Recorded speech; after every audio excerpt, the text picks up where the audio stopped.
Why has it all got to be so terribly loud? For me, frankly, it's too loud. I just can't bear it. I happen to have grown up in the string quartet, which is a bit softer. So why has it got to be so loud, so amplified? Well, I don't guess it has to be, but I mean, that's the way we like it. And we didn't grow up with a string quartet, and I guess that could be one of the reasons why it is loud. And it doesn't sound terribly loud to us.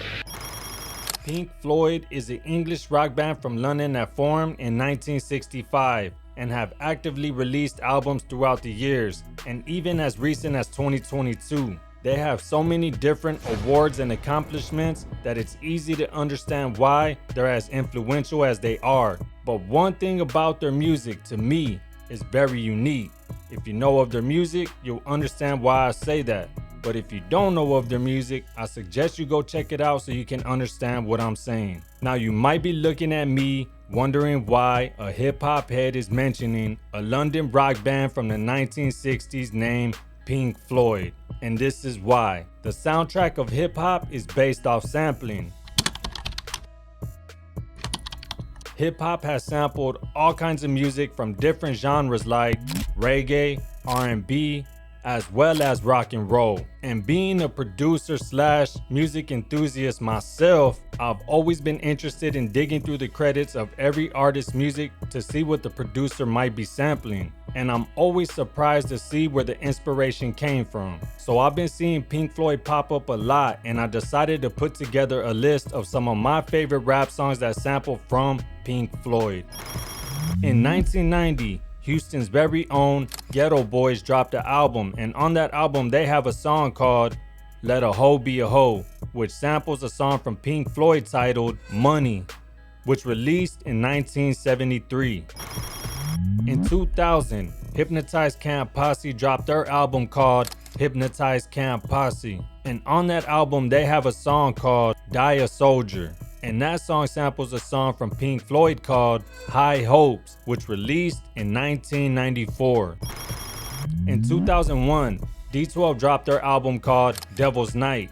They have a song on that album called Revelation, and on that song they sampled a song from Pink Floyd called Another Brick in the Wall, Part 2, which was actually released in 1979. In 2001, Mobb Deep released an album called Infamy, and on that album they have a song called Crawlin', which samples a song from Pink Floyd called Shine on You Crazy Diamond, which released in 1975. In 2013, Yellow Wolf released an album called Mastermind that features DJ Paul from 3 6 Mafia, and that song samples a song from Pink Floyd called Comfortably Numb, which released in 1979. Now, a lot of the songs that I showed that sampled Pink Floyd were released years ago, but recently in 2024, Dr. Dre and Snoop Dogg released a new album together, which is titled Missionary, and on that album they have a song called Hard Knocks. And on that song, they sampled a song from Pink Floyd called Another Brick in the Wall, Part 2, which released in 1979. Now this right here is one of the craziest samples that I ever seen in my life. The actual band, Pink Floyd, sampled some of their own music from an older song of Pink Floyd's. In 1979, Pink Floyd dropped an album called The Wall. And on that album, they have a song called Is Anybody Out There?, which actually samples one of their older songs called Echoes, which released in 1971. Ain't that a trip? But what's crazy and also dope about this band is they sample a lot of their own older music. You can never go wrong with that. I've just never seen that happen before. Or maybe I have and I just overlooked it, but that's still dope.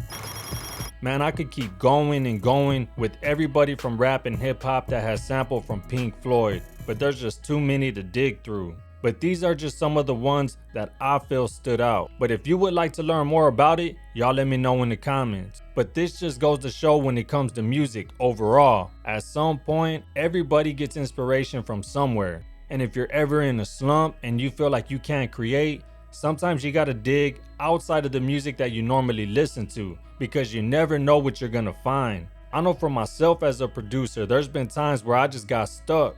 And I would start to listen to other music that's music I never listened to before, and I always find something that I'm like, man, I could use this. I could create something from this.